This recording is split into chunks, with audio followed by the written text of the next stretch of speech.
নবীজির শাফাত ছাড়া আমরা কেউ কি জান্নাতে যেতে পারবো? কিয়ামতের দিন একজন বলবে, আল্লাহ আমি আপনার দয়া নবীর শাফাত লাগবে না, সারা জীবনে এত এত আমল করেছি, এসব আমার প্রয়োজন নেই, আমি সরাসরি আল্লাহ আপনার জান্নাতে যেতে পারবো। আল্লাহ বললেন, এ বান্দা দাঁড়া, আমি দুনিয়াতে তোমাকে অনেক নিয়ামত দিয়েছিলাম, তার ভিতর থেকে একটা নিয়ামতের নাম হলো চোখ। এই চোখ দুটি আল্লাহ এক পাল্লায় রাখবেন, আর তার সারা জীবনের আমাল, রোজা, নামাজ, হজ, যাকাত আর এক পাল্লায় রাখা হবে। দেখা যাবে আল্লাহর দেওয়া দুটো নিয়ামতের চোখের পাল্লাটা সেদিন ভারী হয়ে যাবে, তার আমলের পাল্লাটা হালকা হয়ে যাবে। এ সময় বান্দা নাচার হয়ে বলবে, আল্লাহ সত্যি তো আপনার দুটো চোখ, এই নিয়ামতের দাম এত বেশি, এত বেশি, আমার সারা জীবনের আমলের পাল্লাটা হালকা হয়ে গেল। আল্লাহ বলেন, খালি তো চোখের ওজন করলাম, এখন জবান, কান, নাক, শরীরের আরো দামি দামি অঙ্গ প্রত্যঙ্গের ওজন তো হয়নি। সুতরাং তুমি বলো কি করে যে আমার দয়া নবীর শাফাত ছাড়া জান্নাতে যেতে পারবে না, তুমি মানে জান্নাতে যেতে পারবে?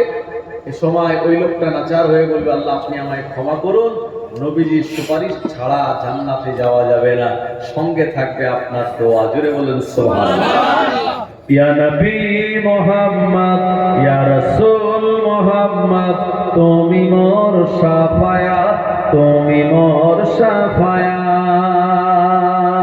পেলে দিদার একটিবার তোমাকে খোদার কসম, কলিজার মায়া দিয়ে তখন ধোয়াবো তোমার কদম, ওয়াইস করনি দেখেনি ভাঙে ইশকে সকল দাঁত, তুমি মোর শাফায়াত, তুমি মোর শাফায়াত।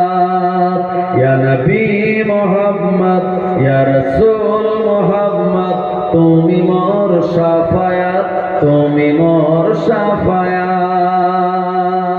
কোরআন দেখ 101, আল কোরআনে নবীর নাম দুটি কম, আল্লাহর নাম 99 গিয়ে থাম, কুসুমবিহীন দেখো ডিম, এর পাবে না কোনো স্বাদ, তুমি মোর শাফায়াত, তুমি মোর শাফায়াত। ইয়া নবী মুহাম্মদ, ইয়া রাসূল মুহাম্মদ, তুমি মোর শাফায়াত, তুমি মোর শাফায়াত। আল্লাহুম্মা সাল্লি